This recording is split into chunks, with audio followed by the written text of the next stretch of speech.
Sound சமையல்ஸ்க்கு வணக்கம். இன்றைக்கி நம்ம பார்க்க போகிறது எக் டவா ஃப்ரை எப்படி செய்கிறதுங்கிறத பாருங்கள். பார்க்கவே எவ்வளோ எம்மியாக இருக்குன்னு.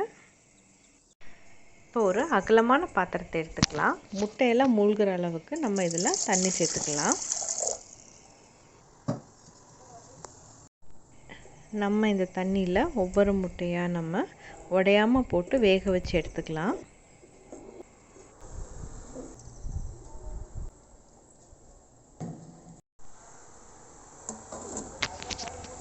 முட்டை வேகட்டும். நம்ம அதுக்குள்ளே ஒரு மிக்ஸி ஜார் எடுத்து இஞ்சி பூண்டு பச்சை மிளகாய் இதை அரைச்சி ஒரு பேஸ்ட்டாக எடுத்துக்கலாம். ஒரு 10லேருந்து 12 பூண்டு, ஒரு இன்ச் அளவுக்கு இஞ்சி, 2 பச்சை மிளகாய்.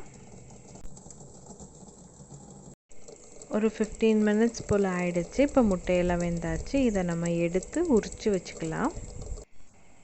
நம்ம இப்போ டவா ஃப்ரை பண்ணுறதுக்கு வேக வச்ச முட்டையெல்லாம் எடுத்து 2ஆக கட் பண்ணி வச்சுக்கலாம்.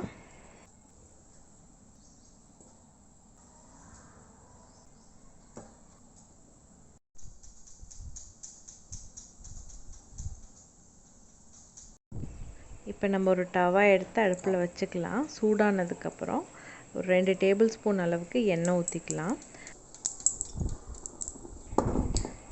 கொஞ்சமாக இப்போ சீரகம் சேர்த்துக்கலாம்.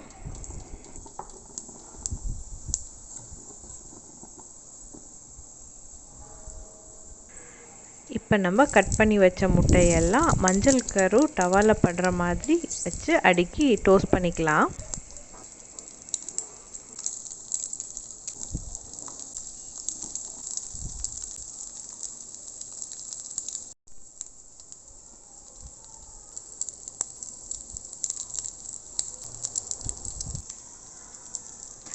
இப்போ நம்ம சுவைக்கேற்ப மிளகாய்த்தூள் உப்பும் சேர்த்து டோஸ்ட் பண்ணிக்கலாம்.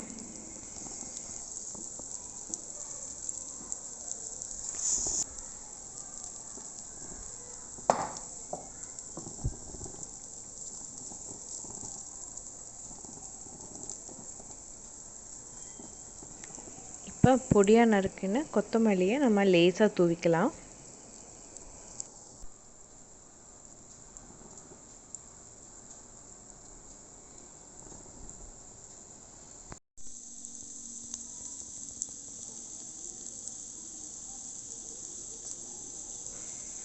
எக்கு பாருங்கள், நல்லா டோஸ்ட் ஆகிட்டு வருது. சிம்மில் வச்சுக்கோங்க, இல்லாட்டி தீஞ்சு போயிடும். இப்போ நம்ம ஒன்றா எல்லா எக்கையும் பெரட்டி விட்டுக்கலாம்.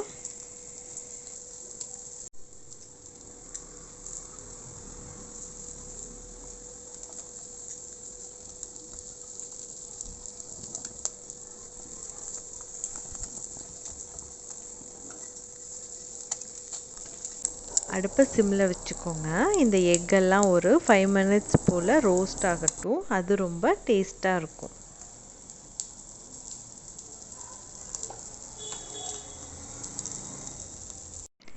நம்ம இப்போ எக்கு டவா ஃப்ரைக்கு மசாலா செஞ்சிடலாம். ஒரு டவா எடுத்து 3 டேபிள் ஸ்பூன் அளவுக்கு ஆயில் விட்டுக்கோங்க. கொஞ்சமாக சீரகம் சேர்த்துக்கோங்க.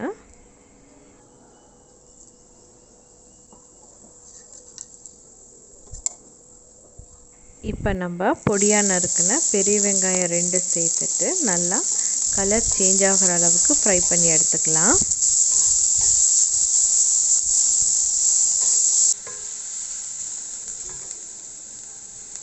ஆனியன் நல்லா ஃப்ரை ஆகிடுச்சு. இப்போ நம்ம அரைச்சி வச்ச இஞ்சி பூண்டு பச்சை மிளகாய் விழுத சேர்த்துக்கலாம். சேர்த்துட்டு பச்சை வாசம் போகிற அளவுக்கு நல்லா ஃப்ரை பண்ணிக்கலாம்.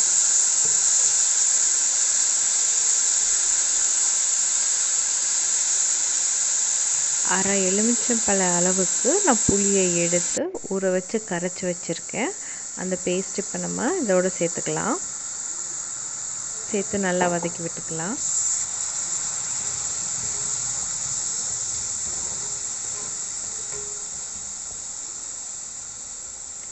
நல்லா வதங்கின உடனே நம்ம மசாலா பொடியெல்லாம் சேர்த்துக்கலாம். வதங்கிடுச்சு.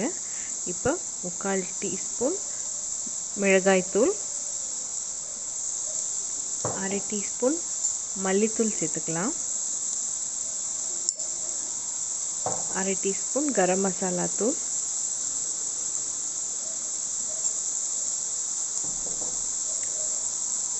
1/4 டீஸ்பூன் மஞ்சள் தூள், உப்பு தேவைக்கேற்ப. இதெல்லாம் சேர்த்து நல்லா வதக்கி விட்டுக்கலாம்.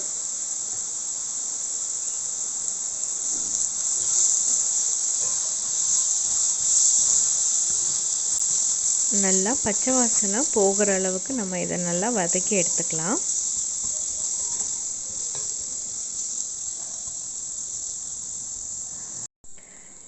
நல்லா வதங்கியாச்சு. இப்போ நம்ம ஒரு 1.5 டம்ளர் அளவு போல் தண்ணி சேர்த்துக்கலாம். உங்களுக்கு கிரேவிக்கு கொஞ்சம் கூடவோ குறைச்சலோ வேணுனாலும் சேர்த்துக்கலாம். இந்த தண்ணியும் இந்த ஆனியனும் நல்லா பிளெண்ட் ஆகிற அளவுக்கு சிம்மில் வச்சு கொதிக்க விட்டுக்கலாம். தவா எக் ஃப்ரைக்கு மசாலா இப்போ கரெக்ட் கன்சிஸ்டன்சியில் ரெடி ஆயிடுச்சு. நம்ம இப்போ டோஸ்ட் பண்ணி வச்சுருக்க எக்கு எல்லாத்தையும் 1 பை 1 அடுக்கி வச்சிடலாம்.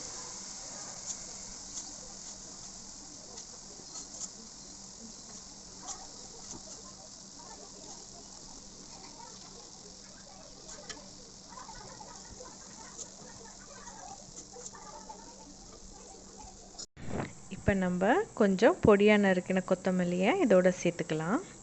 ஒரு 2 to 3 மினிட்ஸ் நல்லா இந்த சைடு மசாலாவில் வேகட்டும் எக்கெல்லாம். அப்போ தான் எக்கும் மசாலாவும் நல்லா பிளெண்ட் ஆகும். இப்போ எல்லா எக்கையும் நம்ம அப்சைட் டவுனாக திருப்பி போட்டுடலாம். அந்த சைடு ஒரு 2 to 3 மினிட்ஸ் வெந்தால் போதும், நம்மளுக்கு தவா எக் ஃப்ரை ரெடி ஆகிடும்.